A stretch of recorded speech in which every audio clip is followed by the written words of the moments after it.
പ്രവാസ ലോകത്തെ വാർത്തകളും വിശേഷങ്ങളും അതുപോലെ മാറി മാറി വരുന്ന നിയമങ്ങളും നേരത്തെ അറിയാൻ ഈ ചാനൽ സബ്സ്ക്രൈബ് ചെയ്യൂ. അടുത്തുള്ള ബെല്ലൈക്കൺ എനേബിൾ ചെയ്യാൻ മറക്കേണ്ട. ഒമാൻ വാർത്തകളിലേക്ക് സ്വാഗതം. ഇന്ന് 2024 ഡിസംബർ 27 വെള്ളി. പ്രധാന വാർത്തകൾ. ഒമാന്റെ വിവിധ ഭാഗങ്ങളിൽ ഭാഗികമായി മഴ ലഭിച്ചു. ലിവ, സുഹാർ, അവാബി, റുസ്താഖ്, ബിദ്ബിദ്, കസബ്, ഷിനാസ് വിലായത്തുകളിൽ ഇന്നലെ മഴ പെയ്തു. ഇന്നും മഴ തുടരുമെന്നും കാറ്റ് വീശുമെന്നും കാലാവസ്ഥാ നിരീക്ഷണ കേന്ദ്രം അറിയിച്ചു. തുറന്നിട്ട ബാൽക്കണിയിൽ വസ്ത്രങ്ങൾ ഉണക്കാൻ വിരിക്കുന്നവർക്ക് വീണ്ടും മുന്നറിയിപ്പ് നൽകി മസ്കത്ത് നഗരസഭ. 50 റിയാൽ മുതൽ 5000 റിയാൽ വരെ പിഴയും 24 മണിക്കൂർ മുതൽ 6 മാസം വരെ തടവും ശിക്ഷ ലഭിക്കുന്ന നിയമലംഘനമാണിത്. എന്നാൽ കെട്ടിടങ്ങളിലെ മറയുള്ള ബാൽക്കണികളിൽ വസ്ത്രം ഉണക്കാൻ ഉപയോഗിക്കുന്നതിൽ കുഴപ്പമില്ല. ഫ്ളാറ്റുകളിലും മറ്റും താമസിക്കുന്നവർ വസ്ത്രം അലക്കിയ ശേഷം ബാൽക്കണികളിൽ ഉണക്കാൻ ഉപയോഗിക്കുന്നത് വർദ്ധിച്ചതോടെയാണ് ഇതിനെതിരെ അധികൃതർ രംഗത്തെത്തിയത്.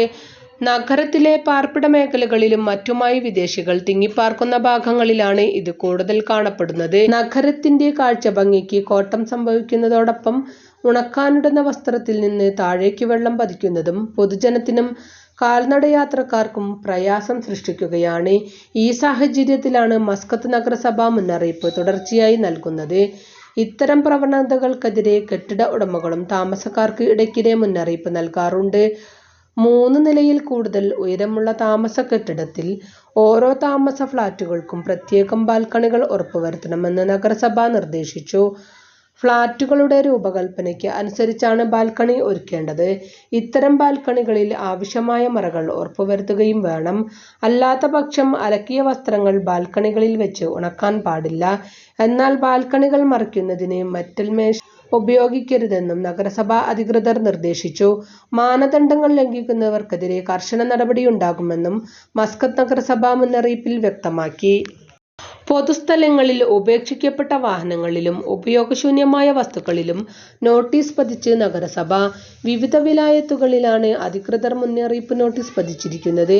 നിശ്ചിത ദിവസങ്ങൾക്കുള്ളിൽ ഉടമകൾ ഇവ നീക്കം ചെയ്തില്ലെങ്കിൽ അധികൃതർ വാഹനങ്ങളും മറ്റും ഇവിടെ നിന്നും എടുത്തുമാറ്റുകയും പിഴ ഉൾപ്പെടെ നടപടി സ്വീകരിക്കുകയും ചെയ്യും.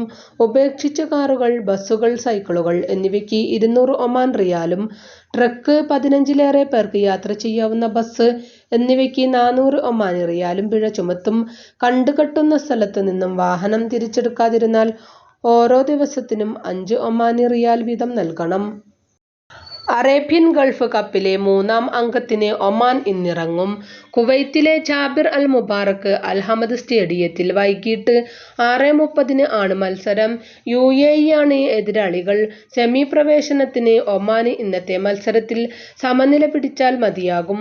തോൽവി വഴങ്ങിയാൽ മറ്റു ടീമുകളുടെ മത്സരഫലം ആശ്രയിച്ചായിരിക്കും ഒമാന്റെ സാധ്യതകൾ. നിലവിൽ 2 മത്സരങ്ങളിൽ നിന്ന് 4 പോയിന്റുമായി ഗ്രൂപ്പിൽ 1ാം സ്ഥാനത്താണ് ഒമാൻ. ആദ്യ മത്സരത്തിൽ ആതിഥേയരായ കുവൈത്തിനോട് തോൽവി വഴങ്ങിയ ഒമാൻ 2ാം മത്സരത്തിൽ കരുത്തരായ ഖത്തറിനെതിരെ മികച്ച വിജയത്തോടെ തിരിച്ചുവരവ് നടത്തിയിരുന്നു. 2-1 വിജയം സ്വന്തമാക്കിയ ചെമ്പടയ്ക്ക് ഇന്നത്തെ മത്സരത്തിൽ ഇത് ഊർജം പകരും. ആദ്യ കളിയിൽ മുന്നേറ്റത്തിൽ പിന്നോക്കം നിന്ന ഒമാൻ ഖത്തറിനെതിരായ നിർണായക പോരാട്ടത്തിൽ മികച്ച മുന്നേറ്റങ്ങളാണ് നടത്തിയത്. ഇത് എതിർ ടീമിനെ പലപ്പോഴും കുഴക്കിയിരുന്നു. 3 ഗോളുമായി ടൂർണമെന്റിലെ തന്നെ ടോപ്പ് സ്കോർ ആയ ഇസ്ലാം അൽ സഹബിയിലാണ് ഒമാന്റെ പ്രധാന പ്രതീക്ഷ. മുന്നേറ്റ നിരയ്ക്കും മധ്യനിരയ്ക്കുമൊപ്പം പ്രതിരോധവും ഗോൾ വലയ്ക്ക് മുന്നിലും ഒമാൻ താരങ്ങൾ പരിശീലകൻ റഷീദ് ജാബിറിന്റെ പ്രതീക്ഷയ്ക്കൊത്ത് ഉയർന്നിരുന്നു. അതിനാൽ തന്നെ ഇന്നത്തെ മത്സരത്തിലും ടീമിൽ വലിയ പൊളിച്ചെഴുത്തിന് സാധ്യതയില്ല. സമ്മർദ്ദം കുറച്ച് കളിക്കാനാകും ടീം ശ്രമിക്കുക. തുടക്കം മുതൽ ആക്രമിച്ച് കളിക്കുന്ന റഷീദ് ജാബിറിന്റെ ശൈലിയോട് ടീമും ഇണങ്ങിയിട്ടുണ്ട്. ടൂർണമെന്റിൽ മുന്നോട്ട് സഞ്ചരിക്കുന്നതിന് ഇന്നത്തെ മത്സരത്തിൽ വലിയ പരിശ്രമവും ശ്രദ്ധയും ആവശ്യമാണെന്ന് പരിശീലകൻ റഷീദ് ജാബിർ പറഞ്ഞു. മൈതാനത്തെ പ്രകടനമാണ് മത്സരത്തിന്റെ ഫലം നിർണയിക്കുന്നത്. UAEയുമായുള്ള ഞങ്ങളുടെ മത്സരങ്ങൾ എപ്പോഴും സവിശേഷവും പ്രചോദിപ്പിക്കുന്നതുമാണ്.